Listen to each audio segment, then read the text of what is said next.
Cuando piensas en Thomas Edison, probablemente te viene a la mente la imagen del inventor incansable.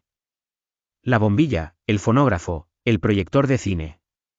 El hombre que tenía ideas como otros tienen respiros. Pero Edison no fue un genio natural. No hablaba de relatividad. No buscaba teorías elegantes. Lo suyo era el trabajo brutal, repetitivo, físico y mental. Una vez dijo, el genio es 1% inspiración y 99% transpiración. Y vivió exactamente bajo esa filosofía. Edison fue el tipo que no esperaba a que la musa llegara. La perseguía, la forzaba, la provocaba con horas y horas en su laboratorio.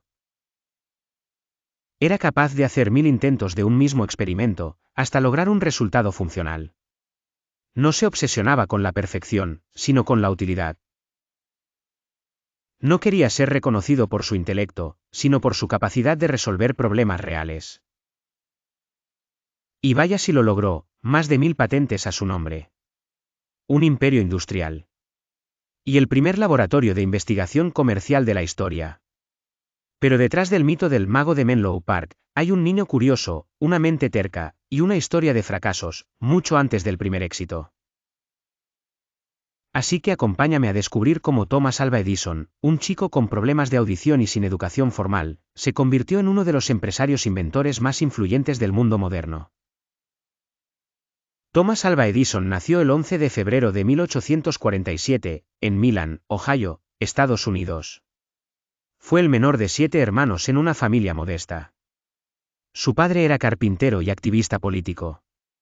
Pero fue su madre, Nancy Edison, es maestra, quien marcó su destino. Desde muy pequeño, Thomas mostró una curiosidad desbordante. ¿Por qué las cosas funcionan como funcionan? ¿Qué pasa si mezclo esto con aquello? ¿Y si corto, prendo fuego, abro, desarmo? Era ese tipo de niño que no se conformaba con una respuesta. Y eso, para muchos adultos, no es una virtud. Es una molestia. Cuando Edison entró a la escuela pública a los 7 años, todo salió mal. Su profesor lo llamó incontrolable, distraído e incapaz de aprender. ¿El diagnóstico? Retrasado mental. ¿La solución? Lo expulsaron.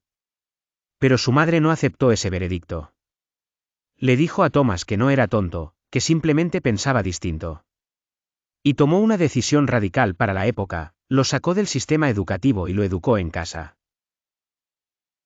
Gracias a ella, Thomas aprendió a leer, escribir y amar la historia, la poesía, y sobre todo, la ciencia. A los 11 años, ya estaba leyendo libros de física y química. Y no solo eso, montó su propio laboratorio en el sótano, con tubos de ensayo, frascos, metales y todo lo que encontraba a su alcance. Una vez, un experimento explotó y causó un incendio.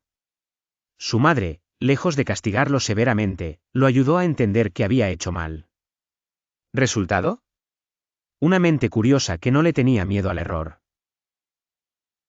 Una mente que aprendió desde joven que fracasar es parte del proceso. Además, Edison comenzó a tener problemas de audición a los 12 años. La sordera parcial, que se agravaría con los años, lo aisló aún más del mundo, pero lo empujó a concentrarse aún más en lo visual, lo mecánico, lo tangible. Si quiero hacer cosas grandes, no puedo esperar a que alguien me dé permiso. Ese fue su primer gran emprendimiento. Y aunque lo perdió por una imprudencia, aprendió más en ese tren que muchos en una carrera universitaria. A partir de ahí, decidió que el negocio de la información, la tecnología y la invención era el único camino que quería seguir. A los 22 años, Edison se trasladó a Boston, considerada en ese momento una ciudad vibrante para los inventores. Consiguió trabajo como telegrafista, una profesión que ya conocía por su pasión adolescente por el telégrafo, pero él no se conformaba con operar máquinas, quería mejorarlas. En 1869, Edison registró su primera patente oficial, un contador eléctrico de votos para el Congreso de los Estados Unidos. Era una máquina precisa, eficiente y técnicamente impecable. ¿Y qué pasó? El Congreso la rechazó. Este rechazo marcó a Edison profundamente. Ahí comprendió una verdad brutal: no basta con inventar algo útil. Tiene que ser comercialmente viable. Se mudó a Nueva York, donde vivió literalmente en el taller de un amigo. Dormía ahí, comía ahí, trabajaba hasta el agotamiento. Y fue en ese taller donde desarrolló una mejora clave para el telégrafo bursátil, una máquina que facilitaba la transmisión de precios de acciones en la bolsa. Este invento fue un éxito rotundo. La Golden Stock Telegraph Company le pagó $40,000 por la patente, una fortuna para la época, y Edison, por primera vez en su vida, se volvió financieramente independiente. No se fue de vacaciones. No se compró una mansión. Lo invirtió en abrir su propio laboratorio. Un lugar donde pudiera experimentar, fallar, probar, y, sobre todo, inventar sin pedir permiso. Así nació su primer gran centro de innovación, Menlo Park, Nueva Jersey.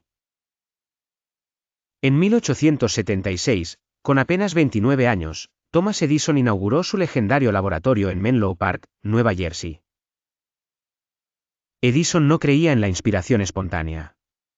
Creía en el método, en los prototipos, en el ensayo y error sistemático.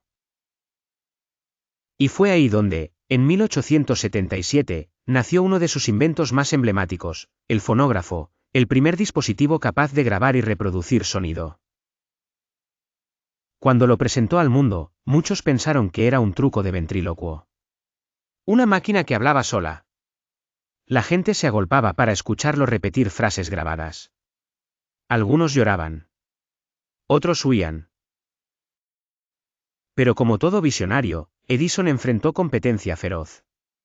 Ahí apareció Nikola Tesla, su antiguo empleado y genio serbio, quien promovía un sistema diferente de corriente eléctrica, la corriente alterna CA, frente a la corriente continua CC que defendía Edison.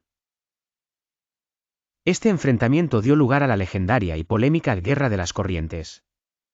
Edison, en su afán por proteger su modelo, incluso participó en campañas de desprestigio contra la corriente alterna, mostrando públicamente cómo podía ser peligrosa, llegando a extremos como electrocutar animales en demostraciones públicas.